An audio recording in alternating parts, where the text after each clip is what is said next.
Sa Negros Occidental naman po ay patuloy ang pakikiramay kay Congressman Iggy Arroyo. Kanina bagay araw nagkatensyon na magkasama sina Aleli Arroyo at Grace Ibuna sa loob ng simbahan. Mula sa Negros Occidental, may live report si Cara David. Cara? Subukan po nating balikan maya-maya lamang si Cara David. Kaugnay pa rin po ng kanyang ulat tungkol sa ginagawang pakikiramay ng mga kababayan niya kay Negros Occidental. Narito na. Balikan po natin si Cara David. Cara? Yes, Jiggy. Kung gaano katiimtim ang tagpo kagabi sa burol ni Representative Iggy Arroyo, bahagya namang nagkatensyon kaninang umaga. Mag-aalas 12 ng tanghali nang dumating dito sa Mary Magdalene Parish Church ang asawa ni Congressman Iggy Arroyo na si Aleli kasamang anak nitong si Alelu. Mainit na tinanggap ng mga kaanak, ng mga anak ni Iggy sa unang asawa, itong si Alelu. Pero itong si Aleli, halatang hindi siya komportable nang makita niya itong si Grace Ibuna, yung live-in partner nitong si Iggy Arroyo, sa loob din ng parehong simbahan. Habang nakipag-usap si Aleli sa mga tao, mag-isang nagdasal naman sa harap ng labi ni Congressman Iggy itong si Grace. Ayaw na raw makipagtalo ni Grace dahil nasisira raw ang pagkataimtim ng burol. Pero ito nga si Aleli, ang sabi niya kanina nang ma-interview siya ng media, sabi niya, for me, si Grace Ibuna daw is non-existent. Hindi daw, at iginiit niya na siya lamang ang asawa.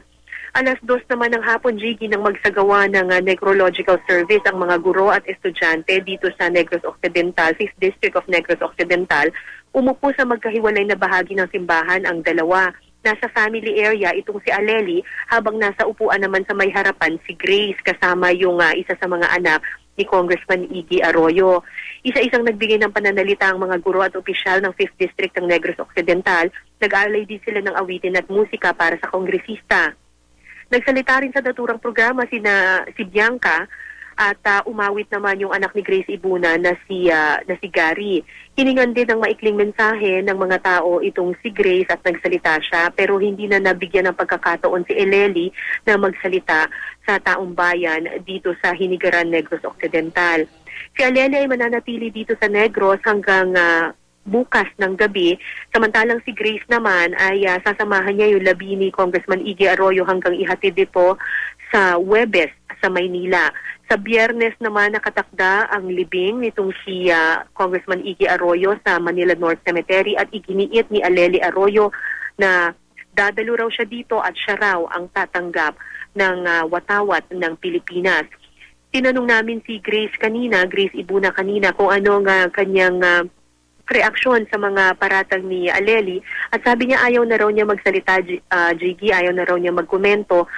Para sa kanya raw ipipikit na lang niya ang kanyang mga mata at ang kanyang tenga, at gagawin daw niya ang lahat para manahimik na lamang, para maging tahimik rin at taimtim itong burol nga ng kanyang live-in partner na si Iggy Arroyo.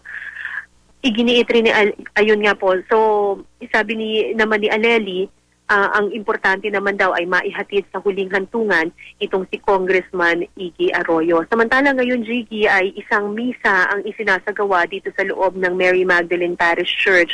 Nandito yung pamilya Arroyo sa pangunguna ni dating First Gentleman Mike Arroyo, at syempre nandito rin yung asawa nga ni Iggy Arroyo na si Aleli, at nandun naman sa kabilang bahagi ng simbahan ang kanyang live-in partner na si Grace. Bukas naman ay magkakaroon din ng necrological service ang mga mayors naman ng 5th District ng Negros Occidental para sa yumaong kongresistang si Iggy Arroyo. Yan muna ang latest mula dito sa Hinigaran, Negros Occidental. Balik sa iyo, Gigi. Maraming salamat, Cara David.